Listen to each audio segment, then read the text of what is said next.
Un dessert au chocolat, mais pas n'importe lequel, Mélanie. Oui, tout à fait. Donc aujourd'hui, on va réaliser des barres au dulce praliné. Donc on va utiliser deux chocolats, un chocolat au lait et du dulce qui est un chocolat blanc avec des notes de caramel.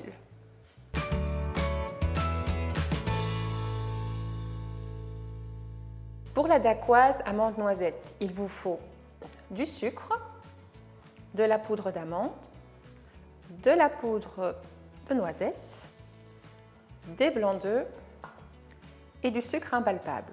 Pour la ganache au dulce, il vous faut du chocolat dulce et de la crème entière à 40%.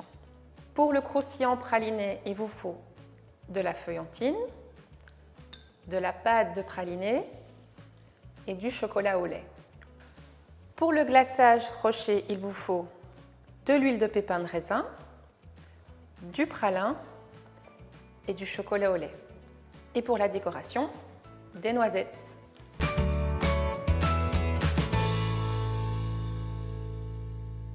Peux-tu nous donner un aperçu des étapes à faire pour cette recette? Donc pour réaliser ce gâteau, on va réaliser une dacquoise sur lequel on va venir mettre un croustillant praliné. On va recouvrir le tout d'une ganache rocher et alors pour un peu plus de gourmandise, on va rajouter une ganache montée au dulce. Mais c'est quoi une dacquoise, Mélanie? Alors la dacquoise, c'est un biscuit moelleux qui est à base d'amandes. Ici, on va rajouter des noisettes et c'est un biscuit qui est sans gluten. Donc c'est intéressant pour les gens qui ont des allergies. Pour la dacquoise, tamisez la poudre de noisette et d'amande avec le sucre glace. Montez les blancs en neige fermement avec le sucre, le mettre en 3 fois.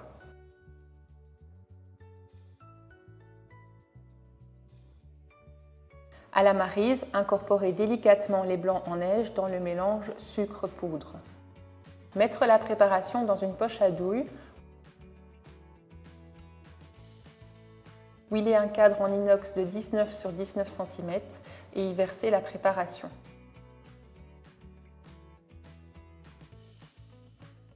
Cuire pendant 15 à 20 minutes à 180 degrés. Pour la ganache, faire chauffer la crème dans une casserole. Hors du feu, ajoutez le chocolat dulce dans la crème chaude. Laissez le chocolat fondre quelques minutes, mélanger et mixer. Filmer au contact.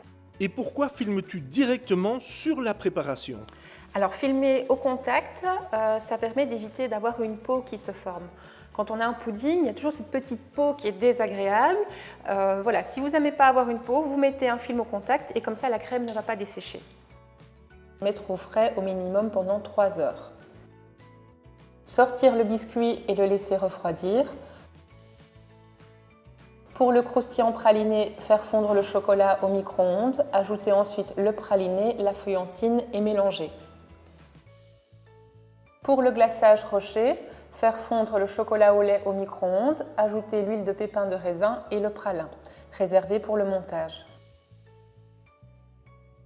Couper le biscuit en 4 beaux rectangles, ajouter par-dessus le croustillant praliné et lisser à la spatule.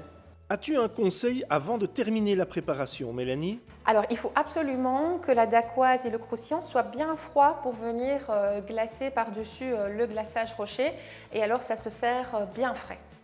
Glacez les biscuits avec le glaçage à une température de 25 degrés. Bien lisser le glaçage avec une palette réservée au frais. Montez la ganache comme une chantilly au batteur. Donc, je vais mettre ma ganache dans une poche à douille avec une douille à rose. La voici. Si je n'ai pas de douille à rose, que puis-je utiliser d'autre?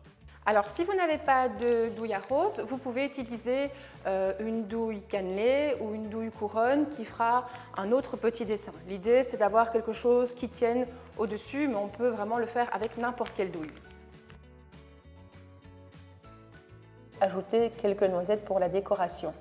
Et voilà, vous avez un dessert qui plaira, je suis à coup sûr, à tous les gourmands de chocolat. Merci Mélanie Méné, blogueuse du site Maman fait un gâteau et finaliste de la saison 5 du meilleur pâtissier.